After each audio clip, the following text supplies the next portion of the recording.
Hello, friends, and welcome to A Brick Without a Wall. I'm your host, Laura, and I'm joined today by my good friend Christian from Christian's Hobby Blog. And today, with the newest season premiering last week of The Witcher on Netflix, we're going to be discussing all things Witcher, the Netflix adaptations, the books, and the game. We have partaken in all three mediums of it. And I'm going to be asking Christian his thoughts, his predictions. We're going to be discussing characters we'd like to see coming up, things like that. So I guess we can just really just kick things off with talking a little bit about leading up into season 3. What was your favorite aspect of rewatching season 1? So for me, the thing that's first of all, thank you for inviting me on. Oh, of I'm very course. excited for this. I've You're been my Witcher buddy. yeah, I've been on a big Witcher kick since you've sold me on the games because I had a really big issue playing the games for since it came out. But the thing I really like about season one is how accessible it is as a fantasy property because I had a lot of friends when it came out who did not care about the books, who did not care about the video games or didn't play video games, but they really enjoyed hearing about Geralt and Yennefer and Ciri. That was one thing that was really striking me is that this is a very easy to watch show. And I think when I was rewatching it, I was really impressed by how they were able to take out all the very important bits from the dialogue in the books because that's one of my favorite parts of the books is the dialogue scenes and especially the child law of surprise episode they were doing in season one when Geralt is at the dinner table. That's like 100-page chapter of just dialogue, and It they is. did it so perfectly to where it's fun because I think one thing the show has a really hard time having to wrestle with is adapting all these long dialogue scenes. And season one really kind of made me trust them because they were able to do it so seamlessly. Oh, I So agree. I agree. I think it was really impressive how they took really long dialogue scenes, super condensed them down, and still made it so that you understood the story and could follow along. I really enjoyed season 1 too. I think like how you said it was like a perfect opening season for a fantasy series. It was very in line with the Sword of Destiny books. It was a little hard to follow the timelines at first, but by the time you get like halfway through the season, you kind of get where all these timelines are crossing, and really what we're doing is just watching Geralt's backstory so we have a better comprehension of who he is as like a person and a character before we move into like the bigger story arcs. I loved season 1. I really enjoy like every episode of season 1. It's magical. I love how many different creatures they used and all of that. It was great. yeah, I've been rewatching because I'm not done with season one yet, but I'm about halfway through. And when we have the episode with Sylvan and all the elves are there Oh, too, yeah. that was the most recent one I watched, and I was like, "Gosh, this feels just like the game." Like It watching through does. this episode, like I really enjoyed it, and you really get Geralt and Yaskia, otherwise known as Dandelion. You have their fun dynamics. This show is full of really fun characters. Also, I want to say Yaskia and Dandelion will always be my number one character I love because I him. just love his I love humor. him. Yeah, I really enjoy how show Yaskir gives Geralt a little bit more shit than book Dandelion does. Like Dandelion in the books doesn't give him quite as much shit, but the show Yaskir is like, oh no, I'm giving him whole shovelfuls, like all at once. I love it. What do you think in watching season 2 your favorite aspect was of season 2? Because it was in reality quite a bit different than season 1. I really enjoyed the bigger scope of it because you finally get to meet the witches at Kaer Morhen, which we don't get in season one. We hear about it, but we finally get to see this entire society and organization that has been living under the kind of surface level of our reality. Yeah. And it's really interesting to see them work, and they have, these codes that aren't really codes. It's more just a way to cover their asses later. And I really Yeah. love kind of the expansion of the world through that season. And I really love also the dynamics between Geralt and Ciri, because Me I too. remember when season one finale came out, everyone was so mad because the final shot is them looking at each other. And everyone was like, no, I want to see them. And season two more than made up for that, I think. I I really agree. enjoyed them training together. And also, Besimir, yeah, I Yeah. really loved him. I think the show really nailed that Witcher side, because we don't get that really in the books. Right. We get Right. like one chapter where it's abandoned and we don't really know anyone. And so I really enjoyed that change because I was finishing up the books when season two came out, I believe. I really enjoyed how season 2 ties the show to the game. Like that's where you really, cuz like season 1 doesn't really have a whole lot of game reference in it, but season 2 is where we really start seeing game references. Like as early on as episode 1. We have Geralt, like even when him and Ciri are at the camp, like at their camp, and he's asking her about her nightmares, and he talks about having nightmares about an overly friendly rock troll. Well, if you've played the game, you know that there are not one, but two overly friendly rock trolls in the game. There's Bart, who works for Dijkstra under the bathhouse in Novigrad. And then we have Trololo, who's from the White Eagle Fort outside of Oxenfurt. That moment alone, I was like, yes, they're going to include the game. This really is like, because I mean, you know, from the game, like the Wild Hunt's a huge, huge aspect of the game. So we're already seeing where the Wild Hunt's coming up in the show, and it has a large role that it's playing in the show. I also really like especially in the first episode where the Bruxa Verena that lives with Nivellen in like those first parts, I like how they presented her like a Bruxa from the game. The first time I saw Verena on like the show, I was like, hell yeah, it's just like the first time I got walloped by a Bruxa in the game. I love this. I'm gonna bring up a couple more of the big references that I really enjoyed, which was like in episode 2 where Eskel's marked by a Leshy. That comes directly from the game mission in the heart of the woods. Like that whole mission is about learning about Leshens and how they engage with like the world around them. And in the game, Leshens mark mortals. That way, if anything happens to the Leshen, they still have a tether to this plane and they can regenerate themselves. But that's again something that we don't get to in the books. The books has a lot of dialogue and you meet a lot of characters, but in my opinion the game is where it really like starts to largely expand. But Roach dies in season 2. Hate it. Hate it. All I right. remember when that happened because I didn't know enough about the series to know that he renames every horse Roach. And I was like, You what learn. the heck? They just killed off Roach? Really? Yeah. So many I was getting pretty roaches. heated by that. And then I think it was a few chapters later I read, like, oh, here's my next horse, Roach. And I was like, oh, Yeah. okay, I get it now. Yeah. All right. So leading up to season 3, we both rewatched Blood Origin. What was your favorite aspect of Blood Origin and how they brought that whole mini limited series into the greater story? So I just actually watched it for the first time last week, and I was shocked at how good it was.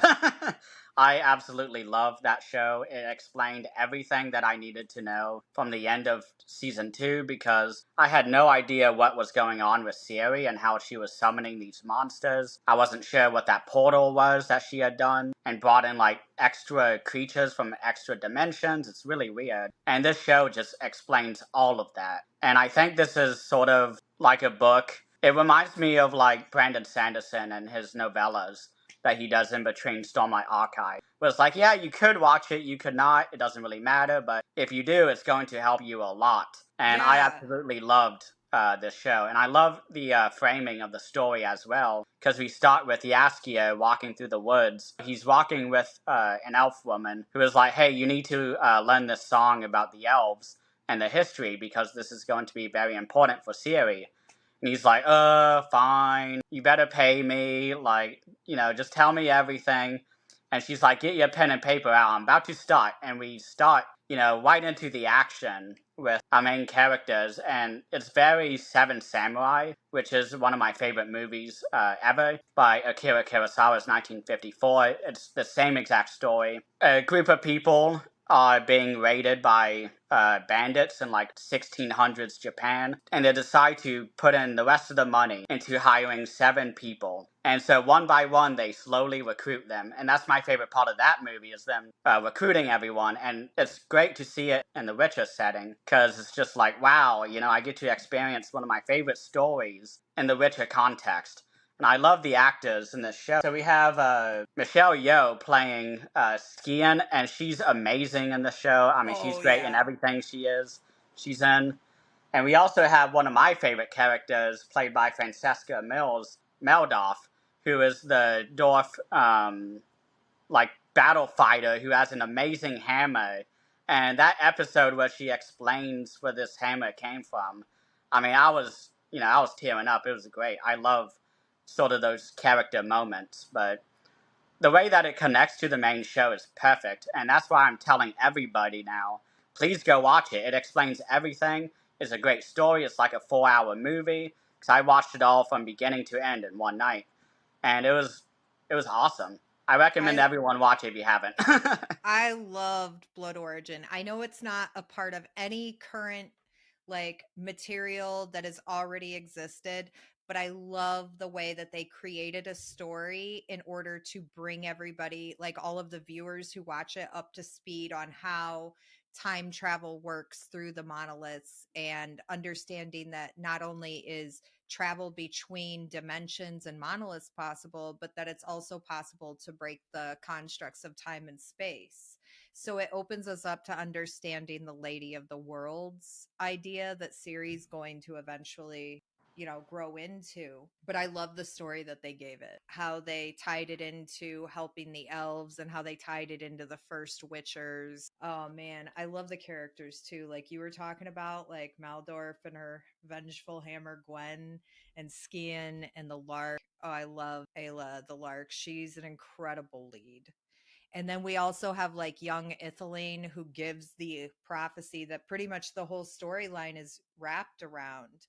Oh yeah. Everybody should watch that. It's good even on its own, honestly. Like even as a standalone, I enjoyed it. Yeah, and what's really fun about the show is that they really expand upon an idea that Sapkowski did, which is the idea, because one of the prologues, and I think the final book, Lady of the Lake, we have King Arthur and Galahad and everybody just hanging out, talking to Right. Ciri.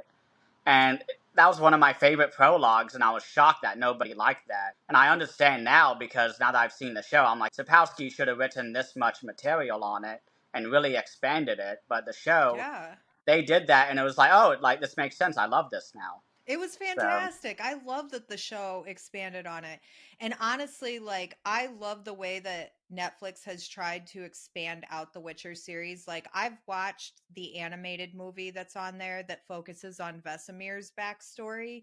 So, you and I have both each watched the first episode of season 3.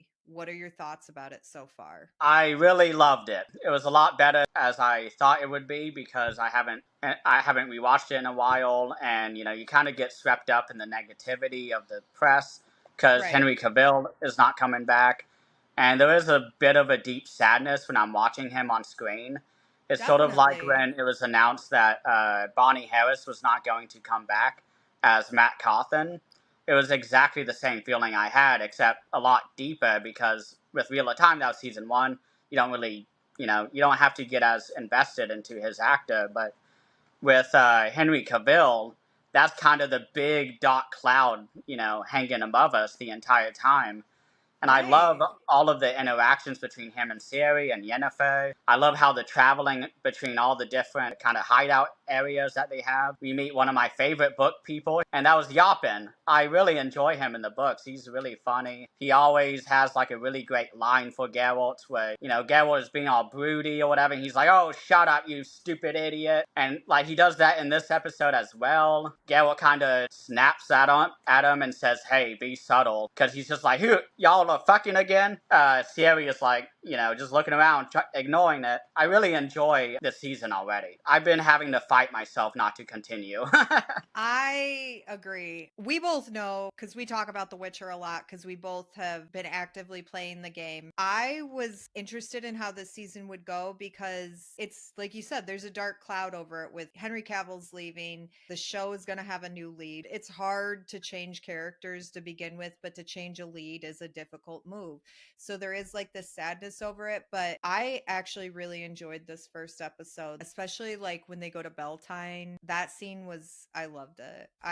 I'm very excited to watch the following episodes, and I've heard that the next couple episodes are really good. Yeah, I'm excited. So, like we were just talking about, it's not a secret that the Witcher book community as a whole has been very displeased with this show. I mean, if you get on any area of Witcher subreddit, it's ugly. But as a game player, do you think that it changes your perspective about how you view the show since you haven't only read the books, but you've also played the expansion of the story that's in the games? It makes me a lot more appreciative for the show Okay. because Yeah.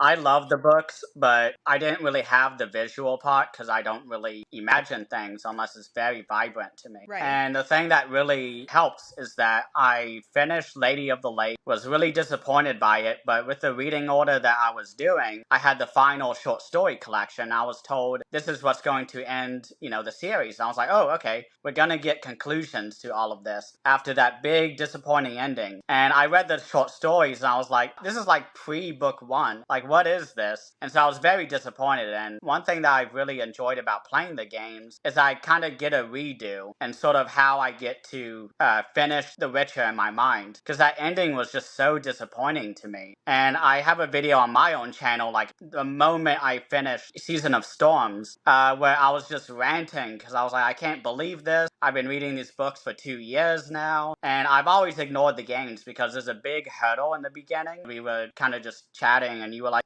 have you read Witcher? And I'm like, ooh, let me tell you. And you recommended playing the games and focusing on, light attacks and, one or two signs. And that really got me through that hurdle. And now I'm just having fun and I get to meet all these great characters that I've always wanted to meet and wanted more of in the books. And we also have just a fun fighting system, which took me a while to get used to, but I think I'm to the point now where I love the games so much. And seeing just how the games go beyond the books and where it picks up after, I think, Lady of the Lake, it picks up after Yeah. that and just continues the story because the Wild Hunt was my favorite kind of antagonist group on the show. And when in season 2, Ciri teleports to that world that we also see in Blood Origin, I was like, ooh, like they're coming up. And I was finishing the books at that time. So I was like, ooh, I can't wait to read this final book and get more Wild Hunt. That did not happen. And so when I started playing the books, I was like, finally, I'm getting my Wild Hunt stuff. And that's been really, really nice. It's probably my favorite part. I agree with everything you've said so far. Like, I would say the timeline of The Witcher for me was game, show, then, like, after season 2 of the show, I was like, I want to read the books. And then I read the books, and I really liked the books up until Lady of the Lake. And for me personally, the ending fell apart so quickly and so catastrophically that I was like, this was terrible. This was a terrible ending. But then, like you said, like if you play the games, you get to pick up where Lady of the Lake left off and you go on like a whole new adventure with Geralt. And like you were saying, we get to meet all of these new characters.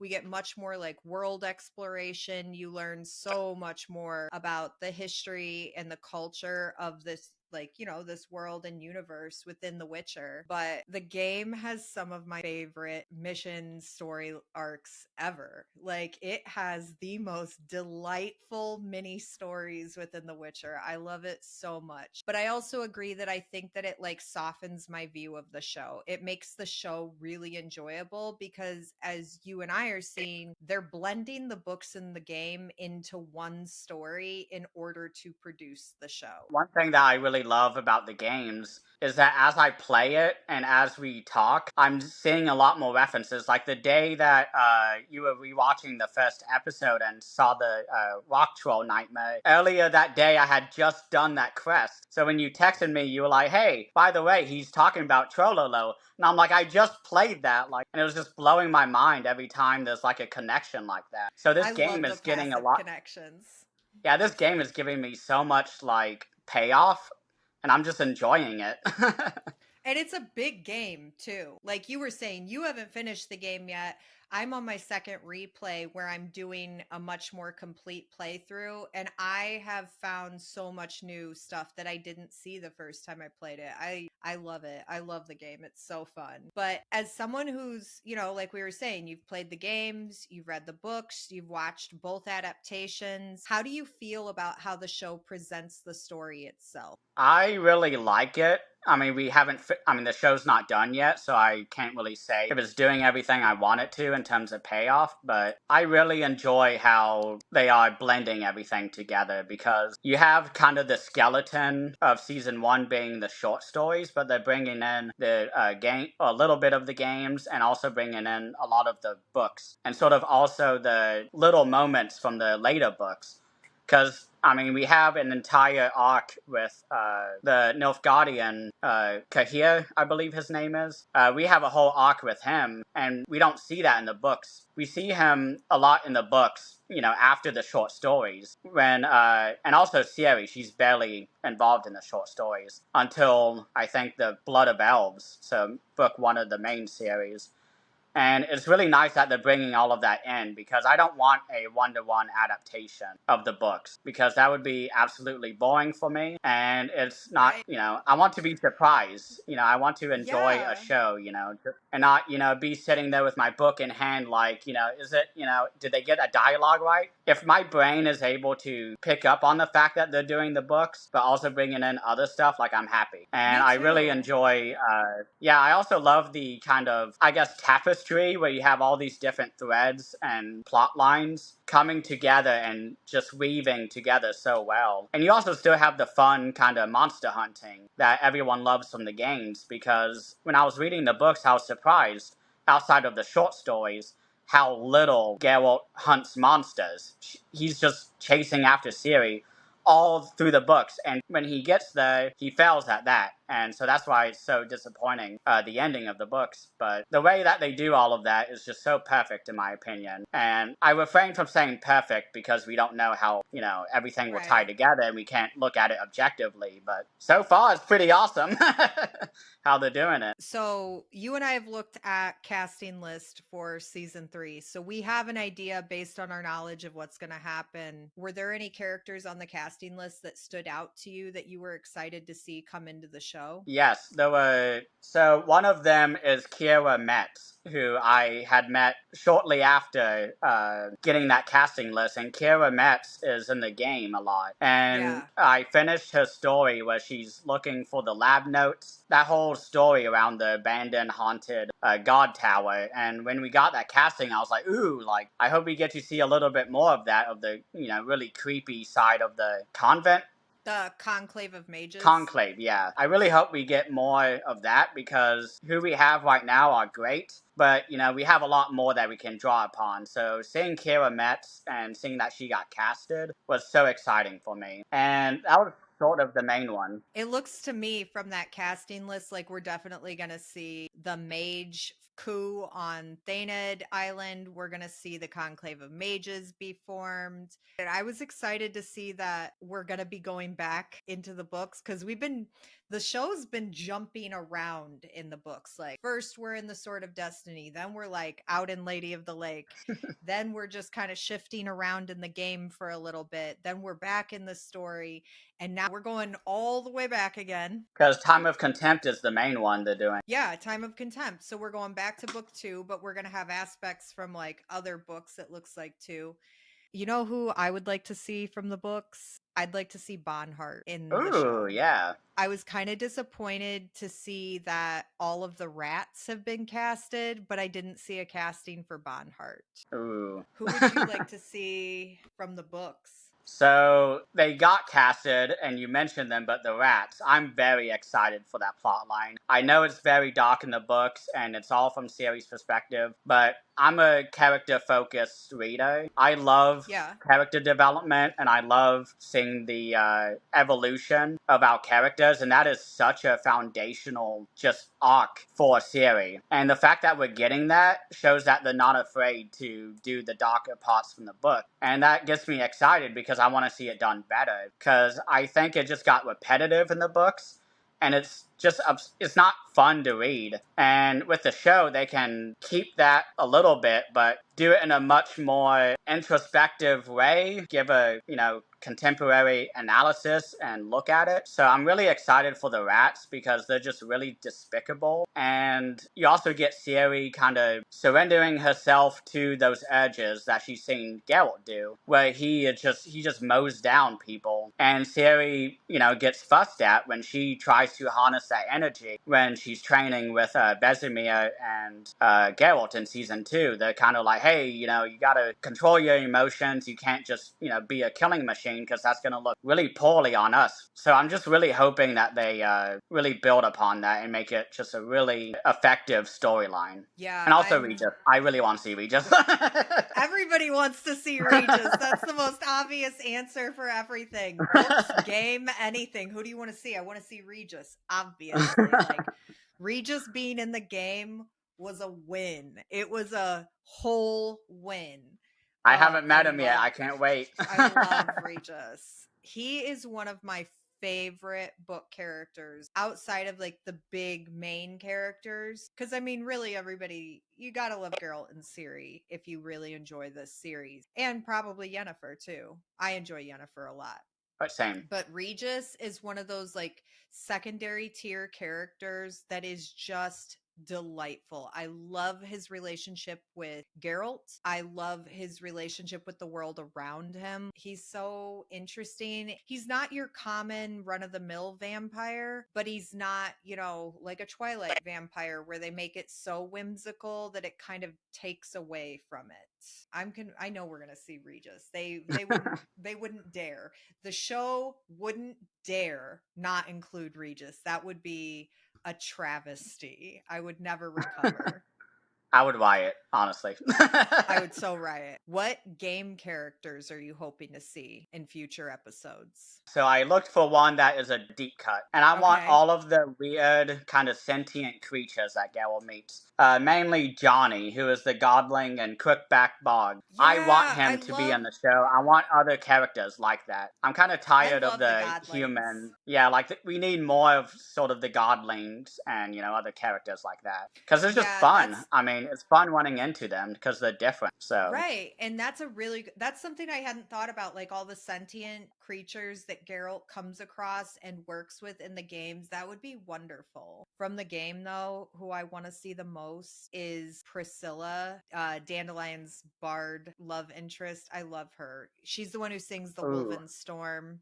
Yeah, you had sent me the video of her singing it. Oh, that was her. Okay. Yeah, she's the actress, the bard. Like, she's great. I hope she's in it. I really do. I keep hoping that she's one of the codenamed characters on the list. Because I have a feeling from what we've seen so far, we're going to Novigrad this season. Oh, yeah. We're going to Novigrad, which makes me feel like we're going to follow kind of the path that the game takes. Like, first we're in no man's land of Velen, then we go to Novigrad. I wonder if next season will be on Skellige. Like, where I need to pick up my pace so the show doesn't spoil. Well, I think like after this season, you'll have more than enough time to finish the game and the DLCs. You got to do the DLCs. All right, I have the most important question of all for you, saved for last. I'm ready. Quick answer: Roach or Kelpie? Kelpie. Oh, same. Kelpie all the way. I love Kelpie. Just fantastic. Magnificent horse that is. Like, if they don't include Kelpie from the stories, I'm writing. Like, I'm gonna be at Netflix Studios hosting a protest, put Kelpie in the show. What a beautiful horse. I love that horse. Like, yeah, there's a hilarious moment in one of the later books where I think it was like right before Lady of the Lake when she gets the like the epilogue and Kelpie is like hanging out and people keep trying to steal her because she's the only horse around. And Ciri keeps having to like rescue Kelpie because people are like, "Oh, this is a really great horse," and this horse is Everybody like, wants that horse. I love Roach. Don't get me wrong. Roach is a horse dear to my heart. But once you start reading about Kelpie in the books, like, I would want that horse too. She's an incredible horse. All right. So, with that, I'm going to wrap it up and we will be back soon where we will discuss the next couple episodes of The Witcher. So, until then, make sure to like, subscribe, comment, Roach or Kelpie. Please tell me what your thoughts are. There's no hate, even if it's Roach. Let us know who you want to see from the games, from the books, things like that, things that you like. But thank you for joining us, and we'll see you next time.